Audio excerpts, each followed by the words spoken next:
Hi, welcome to STEAM Club. I'm Miss Jocelyn, and I'm going to read you a book to start our STEAM Club off about Mae Jemison. Mae Jemison was the first black woman astronaut to go into space. She went on the space shuttle Endeavour and circled the Earth. And this is a story about her when she was a little girl, just like you, or a little kid just like you. You may not be a girl. Mae Among the Stars. Mae Among the Stars. Written by Rhoda Ahmed. Illustrated by Stasia Burrington. Little Mae was a dreamer. They say that daydreamers never succeed, but little Mae was different. One day, Mae was working on an assignment for school about what she wanted to be when she grew up. You ever work on an assignment at school about what you want to be when you grow up? You do? So was she. What will you tell them, Mae? I will tell them I want to see Earth. This is Earth, Mae, her mother said. The flowers, the grass, the forest and the mountains. We live on Earth. I know, but I want to see Earth from out there. That's an amazing plan, little Mae. Then you have to become an astronaut. That way you can see Earth from space. Astronaut? Do you think I could do that? Of course you can. If you can dream it, if you believe it, and work hard for it, anything is possible. Mae asked her mom to take her to the library. She searched for books about space and astronauts. After dinner, Mae drew pictures of space, and she even made her own astronaut costume out of old orange curtains and cardboard boxes. Later, she asked her dad, "But how do I become an astronaut? It seems impossible." You will find your way, Mae, because if you dream it, believe in it, and work hard for it, anything is possible. But space is so far away. It's closer than you think, little Mae. And you may get there sooner than you think. That night, Mae had a happy dream. She was dancing in space, surrounded by billions of sparkling stars. Below her, she could see Earth floating and turning like a shining crystal ball. The next morning, Mae told her parents about her dream. She wanted to tell everyone. And every time she talked about it, her eyes would light up. In the classroom, Miss Bell told everyone to stand in a line on the rug. Today we are going to share our dreams about the future. What do you want to be? And what do you want to do when you grow up? Who wants to go first? I want to be a firefighter. I want to be a teacher. Football player. I want to be a mom. I want to go to space. I want to be an astronaut. All the kids started laughing. Miss Bell asked, Mae, are you sure you don't want to be a nurse? Nursing would be a good profession for someone like you.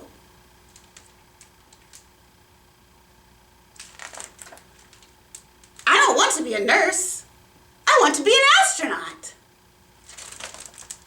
Mae felt very disappointed. On her way home from school, Mae was quiet. She looked out the car window. Her world turned blue and cold. Nothing was the way it used to be. At home, Mae started crying. Miss Bell said I can't be an astronaut. What a silly thing to say, said her mother. She told me I should be a nurse instead, said Mae. Her mom wiped away her tears. My dear Mae, I hope you didn't believe her. Of course I believed her. She's my teacher. I'm sorry Miss Bell didn't encourage you, but she can't stop you. No one can stop you. Follow your dream, Mae, and go to space. Thank you, Mom. I promise when I go to space, I will wave to you and Dad from the spaceship. Her mom took her hand and they started dancing. You must always repeat to yourself, if I can dream it, if I can believe in it, and if I work hard for it, anything is possible. Mae went on dreaming, believing, and working really hard, and guess what? She went to space and waved to her mom and dad on Earth. There she is in her NASA uniform.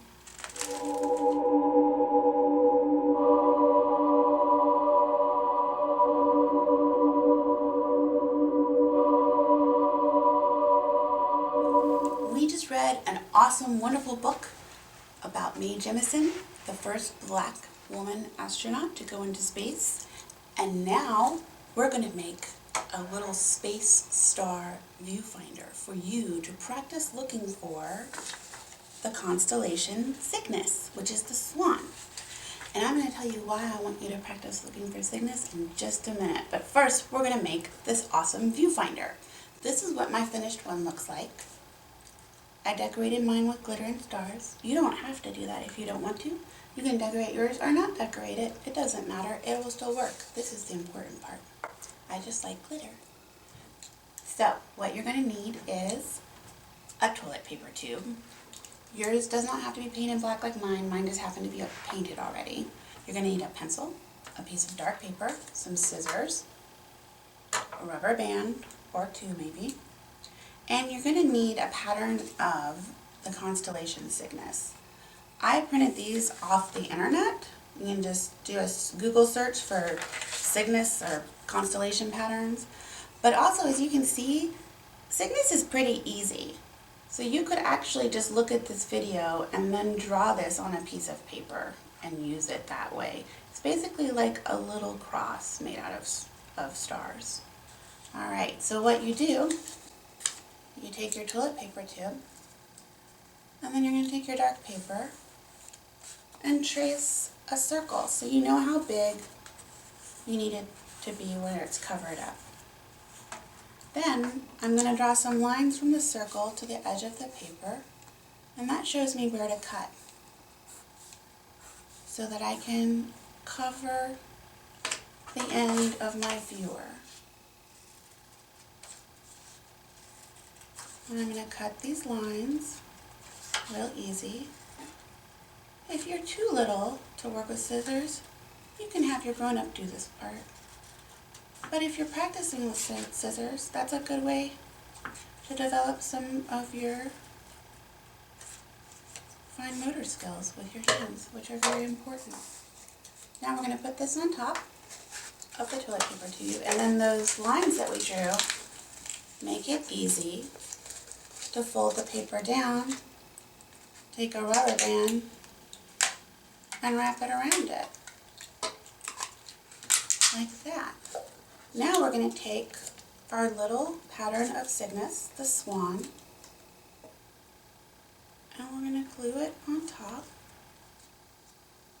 star viewfinder. Okay, there it is. And now this is the most delicate part. We're going to take our pencil and very, very gently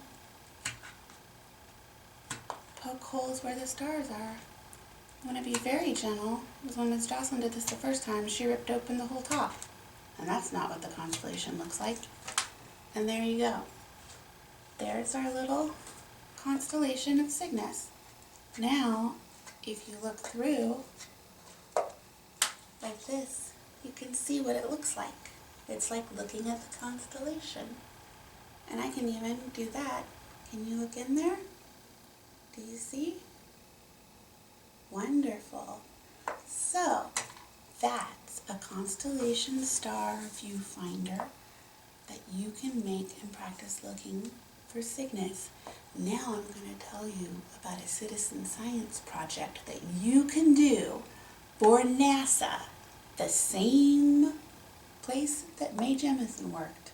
You can do it and look for Cygnus in the sky. Are you ready? Okay, so now I'm going to tell you about one of my very favorite things that exist in the world. It is called citizen science.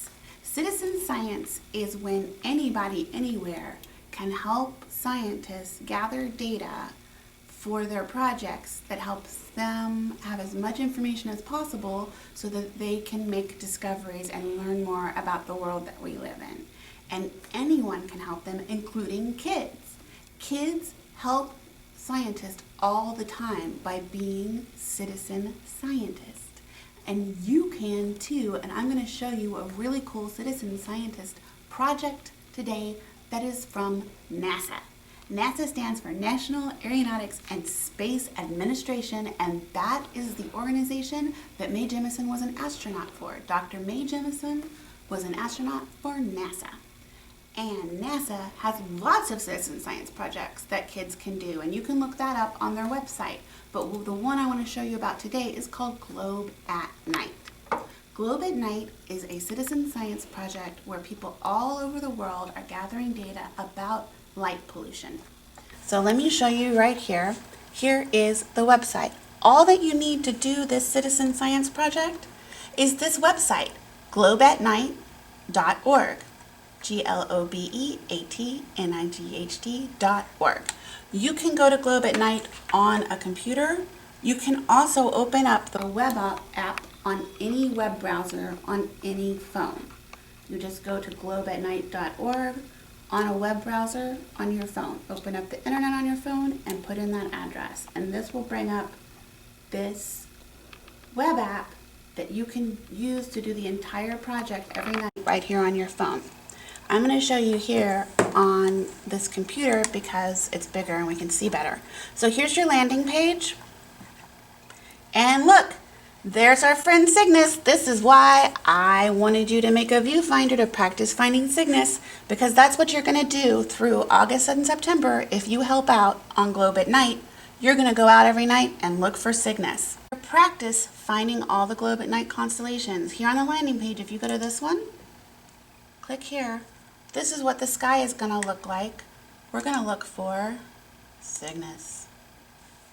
All right, now we're going to look for that little cross of stars. Do you see it right here? There it is. Watch, let me click on one of them. There's Cygnus. It shows us we found it. So you can practice on the computer, and this little simulation will show you pretty closely what the sky is going to look like when you go outside. Now, because we're measuring light pollution, what that means is we're seeing how many stars we can see in spite of all the lights in the city, all the lights that are running all the time. So here it is. This is really cool. It automatically puts the date and time in for me. It automatically should put in through GPS where I am. If it doesn't, you can put in Louisville, Kentucky. You click on what the sky conditions were that night. Was it clear?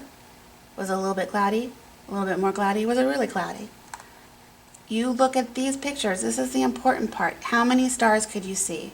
If we are out in the country where there's no buildings and no cities and not very many houses, or if we were out in the desert out west, this is what we would see. We would see all these stars. I went out to Ocracoke Island recently, and we could see not that many, but we could probably see about this many. The second one, we could see a lot of stars. We're probably here in Louisville going to be over here. We're going to be able to see some of these stars, but not very many. Maybe it's a really cloudy night and all you can see is Vega. You can see that one bright star. Maybe you'll be able to see a couple stars. You're going to click to show them how many of these stars you can see once you find Cygnus. These are all the stars around Cygnus. And look, there's Cygnus right there. There's Cygnus right there. Once you click on which one, let's say it's this one. Let's say we can't see very many because we're in a city, and that's what they're measuring. They're measuring light pollution. How much does the light pollution obscure the stars that we can see? You can make any comments you want right here, like, you know, my neighbors had their floodlights on, or it was very cloudy, and then you submit your data. That's all you have to do. Click, really the only thing you have to do is make sure it knows where you are, what date and time it was, and it should autofill those. Then you click, this is the important part, click on which stars you can see, click on what the sky conditions were. You don't need to do this sky quality meter thing, just skip that. And then submit data. And that's all you have to do. And you can go out and do that every night, and then you are working for NASA. Just like Mae Jemison. Thanks for joining me today. We read a book about Mae Jemison. We learned about constellations, and we learned about citizen science with NASA. And if you're interested in citizen science, I wanted to tell you about a few other things you could check out. One is NASA Solve. That is a website where NASA lists all of their citizen science projects where they gather data through crowdsourcing, and you can check that out and do any of those. Also, two other really big, cool citizen science projects are the Audubon Great Backyard Bird Count, and it's exactly what it sounds like. You go back outside in the winter and count how many birds you see, and you let them know. And the other one is monarchwatch.org. Monarch Watch is an organization that helps bring back the monarchs. The monarch butterflies were almost driven extinct by us, by humans. And humans have helped bring them back from the edge of extinction. And Monarch Watch is still active. And there's several different things you can do for Monarch Watch, including setting up a monarch way station, which is a little like stop in your yard or your neighborhood for monarchs on their way from Canada to Mexico. That they make long journeys every year. So that starts happening at late summer. You can start doing things for Monarch Watch.